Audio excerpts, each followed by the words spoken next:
সালমান খানের পর এবার গুলি চলল বলিউডের জনপ্রিয় দিশা পাটানির বাড়িতে। সেই গুলি চালানোর নেপথ্যে রয়েছে কুখ্যাত গ্যাংস্টার গোল্ডি ব্রার। উত্তরপ্রদেশের বরেলির বাড়িতে মোটর বাইকে করে অজ্ঞাত পরিচয়ের দুই ব্যক্তি প্রায় 10 থেকে 12 রাউন্ড গুলি চালায় বলে পুলিশ সূত্রে জানা যায়, যদিও এই ঘটনায় কেউ আহত হননি। এদিকে কুখ্যাত গ্যাংস্টার রোহিত গোদারা এবং গোল্ডি ব্রার চক্র ফেসবুকে পোস্ট দিয়ে ঘটনার দায় স্বীকার করে দাবি করেছেন দিশার দিদি খুশবু পাটানি আধ্যাত্মিক গুরু প্রেমানন্দ মহারাজ ও অনিরুদ্ধ আচার্য মহারাজকে অসম্মান করেছেন। এর ফলে হিন্দু ধর্মের অপমান করা হয়েছে, আর সনাতন ধর্মের অপমান তারা কিছুতেই মেনে নেবেন না, তাই এর জবাবেই হামলা চালানো হয়েছে।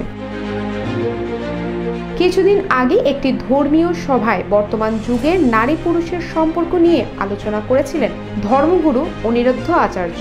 সেখানে তিনি বলেন, আজকালকার পুরুষেরা 25 বছরের আশেপাশের মহিলাদের সঙ্গী হিসেবে খুঁজে বের করেন, কিন্তু এই মহিলারা ততদিনে 4-5 জনের শয্যা সঙ্গিনী হওয়ার অভিজ্ঞতা অর্জন করে ফেলেন।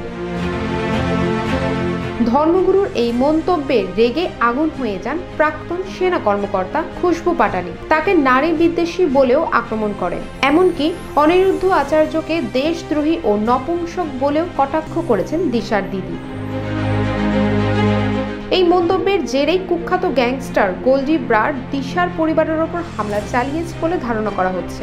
একের পর এক তারকা পরিবারের ওপর হামলার ঘটনায় বলিউডে ক্রমশ আতঙ্ক ছড়িয়ে পড়ছে। International desk, global voice 24।